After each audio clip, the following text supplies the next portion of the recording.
morning students. We start with the oogenesis part 2, and here oogenesis part 2 will involve ovulation and secondary oocyte.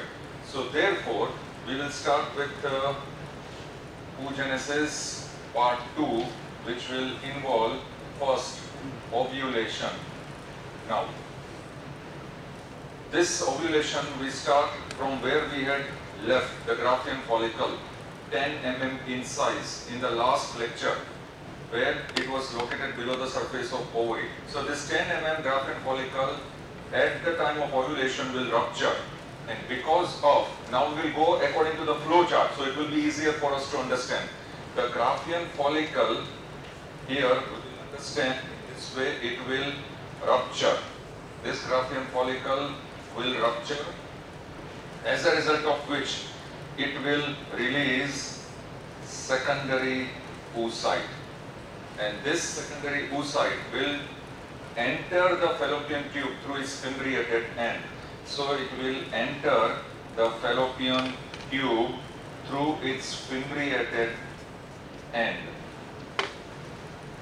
and as it enters the fallopian tube through its fimbriated end, this secondary oocyte will then travel across the fallopian tube with the help of various factors, and these factors are, how does it travel through fallopian tube? Because of these factors, that is because of number 1, ciliary action of the lining epithelium of the fallopian tube, and number 2, because of peristaltic contractions of smooth muscles of the fallopian tube.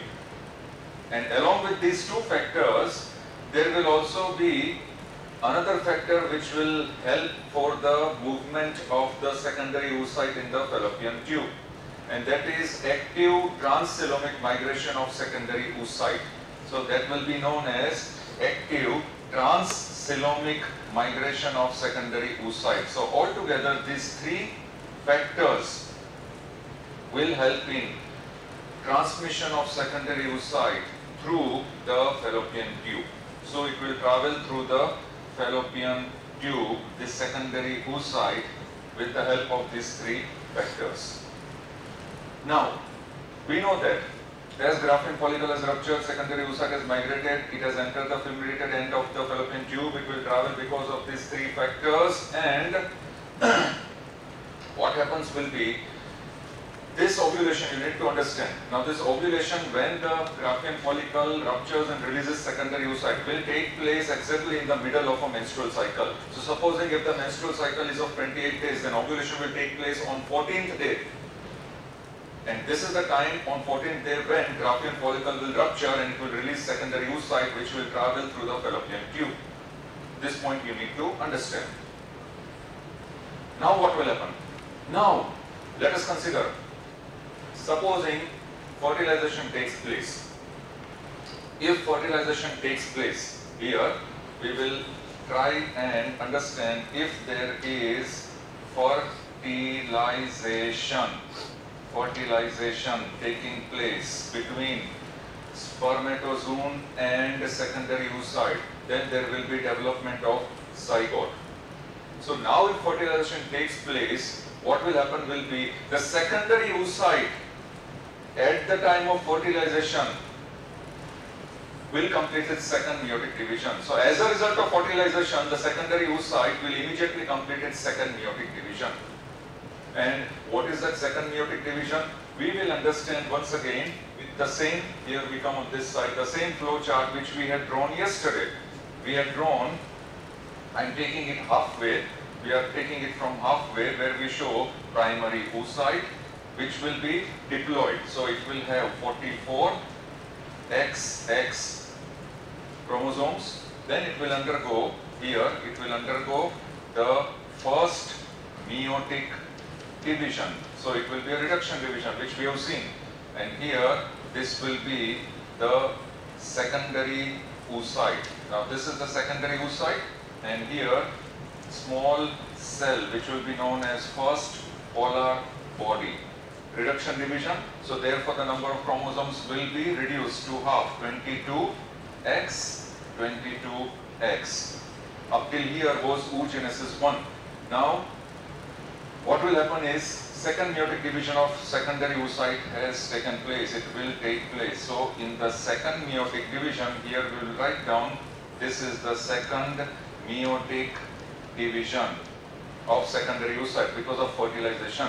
As a result of fertilization, secondary oocyte will undergo second meiotic division, and it is a homotypical division. It is not a reduction division. So, it will develop or it will divide and form two cells. One cell will be bigger, another cell will be smaller.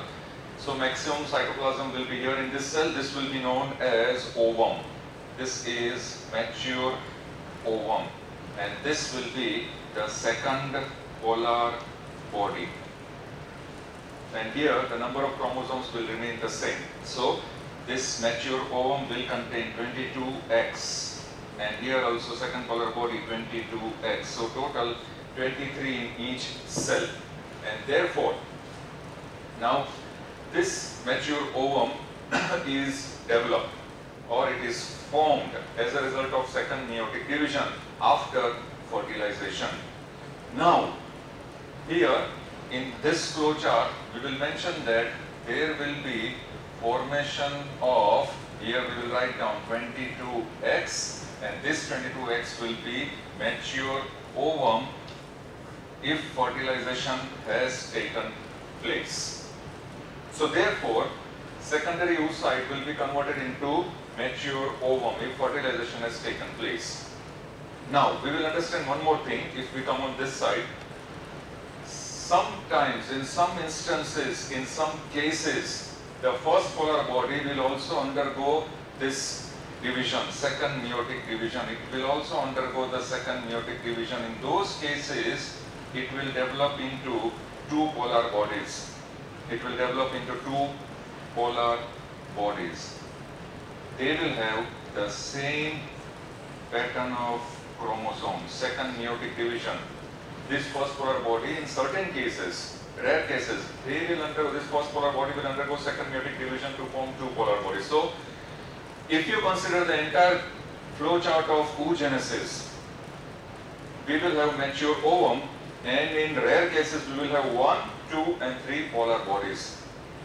And therefore, sometimes in secondary oocyte diagram, you will find 3 polar bodies instead of 1 polar body, or instead of 2 polar bodies.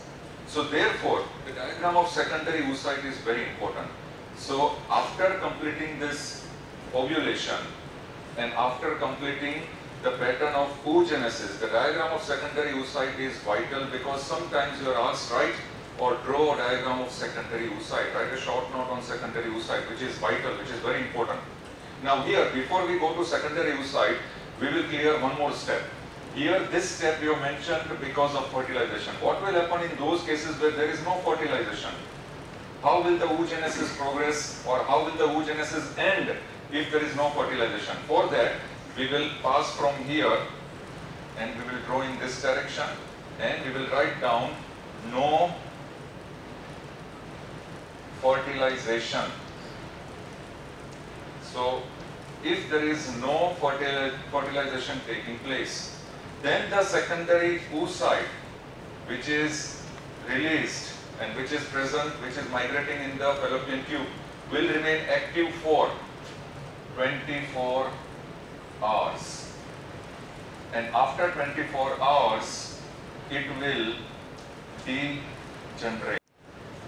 So now we are going to draw secondary oocyte. Now in the diagram of secondary oocyte, what we need to understand will be, first we shall draw the zona pellucida. So the zona pellucida we will draw here, and this zona pellucida which I have drawn with the pink color membrane, we know this zona pellucida, it is a striated membrane. It will provide a source of nutrition. And inside the zona pellucida we will draw the vitelline membrane. So therefore here we will go with the vitelline membrane. This is the membrane, this is the cell membrane of secondary oocyte. It is called vitelline membrane. And here this is the perivitelline space present between zona pellucida and vitelline membrane. And here we will write down the first vitelline membrane, then we shall note down here zona pellucida, then we shall note down over here perivitelline space between vitelline membrane and zona pellucida. Surrounding zona pellucida, this is very interesting, there will be certain cells, green color I am using, certain cells of cumulus ovaricus. Now when the Graafian follicle was ruptured at the time of ovulation, what has happened is that the cumulus ovaricus cells which we have seen surrounding the oocyte, secondary oocyte. Now this cumulus ovaricus cells, outer cells of cumulus ovaricus will degenerate and the inner cells of cumulus ovaricus will persist as corona radiata cells. So therefore the inner lining of cumulus ovaricus cells will persist as corona radiata, which will be arranged perpendicular to zona pellucida. So please draw this. These are the corona radiata cells. And why it is called corona radiata? Because of its shape. Because of its shape, it is called corona radiata cells. So this is how the corona radiata cells will be seen. So therefore, these are the corona radiata cells. Here we will name these cells as corona radiata cells. They are nothing but the inner lining of cumulus ovaricus, which will remain as perpendicular to zona pellucida. Its outer layer of cumulus ovaricus will be destroyed during the rupture of Graafian follicle at the time of ovulation to release the secondary oocyte. Now we come inside, we go inside where we show the perivitelline space. In perivitelline space there will be presence of polar bodies. So here, since we are showing secondary oocyte, and since secondary oocyte which we are showing here, this is secondary oocyte, there will be presence of the first polar body. Along with secondary oocyte, the first polar body is present in the perivitelline space. So remember, this is the diagram of secondary oocyte. So only one polar body we have to show. Please come on this side. So therefore, here we are going to show, this will be the polar body. This is the first polar body along with the secondary oocyte. Now, this is the vitelline membrane, that is the cell membrane of secondary oocyte. Inside we have to show the nucleus. So therefore, we are going to show the nucleus inside, and nucleus, always note down, the nucleus of secondary oocyte will always be eccentrically placed. It is never centrally placed, because we will come to that point here, because of abundance of cytoplasmic content, which will be known as deutoplasm. Because of this deutoplasm, the nucleus is pushed at one side. That is called eccentric position of nucleus in secondary oocyte. Now in the nucleus there will be prominence of nucleolus. So within the nucleus, this mass is nucleolus, and therefore here two terminologies we are going to use. The nucleus will be known as germinal vesicle, and nucleolus will be known as germinal spot. So germinal vesicle, germinal spot is nothing but the nucleus and nucleolus. This is nucleolus, germinal spot, and this is the nucleus, which is germinal vesicle. These are the terminologies which are used. Now, along with this, there will be an area, centrosome, where there will be, this is the area of centrosome, where there will be location of two centrioles. So in the centrosome area, there will be location of two centrioles. So centrosome area and two centrioles are located besides the nucleus. And then comes the vital part, most important part here, where my hand is there. In the cytoplasm, there will be abundance of, in the cytoplasm, there will be abundance of, orange color I will use, abundance of deutoplasm. Now what is this deutoplasm, that we will understand. So here we are going to note down deutoplasm, deutoplasm. This deutoplasm means yolk. So therefore, basically this cytoplasm of secondary oocyte will be known as ooplasm, and in this ooplasm there will be a lot of fatty deposits, lecithin-like substances. These fatty deposits, fatty droplets of lecithin-like substances will be known as deutoplasm. Now here, they will come under two categories. There are two types of deutoplasm which are present, rather yolk. So initial stages in the cytoplasm, we are considering this as the yolk. So there are two types of yolk that will be present, and this yolk, Y-O-L-K, this yolk, it consists of fatty droplets. So these two types of yolks will be formative yolk and nutritive yolk. So one will be formative yolk. Once again, the spelling is Y-O-L-K, and this formative yolk, please note down, is nothing but cytoplasmic organelles of any cell. So this formative yolk will contain in this phase cytoplasmic organelles. And at the same time, this yolk, another variety of the yolk, will be now known as deutoplasm, second variety of yolk. And this deutoplasm is the actual fatty droplets of lecithin-like substance, and this is known as nutritive yolk. So therefore, this deutoplasm will be known as nutritive yolk. So there are two types of yolk initially in the secondary oocyte. Number one, formative yolk, which contains cytoplasmic organelles, and nutritive yolk, which contains deutoplasm. And what is deutoplasm? Deutoplasm is nothing but fatty droplets of lecithin-like substance, and it will act as the source of nutrition in the early stages of embryo. It will provide nutrition in the early stages of embryo.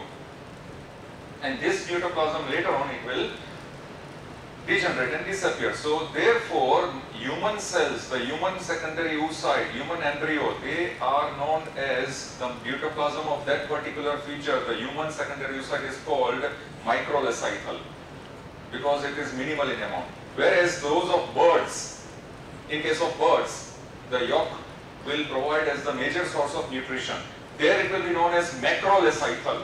So in short, what you need to understand will be the yolk consists of two varieties in the cytoplasm. First is formative yolk, which consists of cytoplasmic organelles. Second is nutritive yolk, which consists of deutoplasm, which will provide as the initial source of nutrition for certain period for the embryo during the early stages of development of the embryo. So here, this is the complete diagram and the features of secondary oocyte. Remember, at the time of ovulation, as a result of oogenesis. Now, what we need to understand the last 3 points of oogenesis. Please note down. Number one, as a result of oogenesis. Now, these 2 points you need to write down if you are asked a short note in oogenesis. The first point is oogenesis will start in the prenatal life of the embryo, roughly at the 7th month of intrauterine life.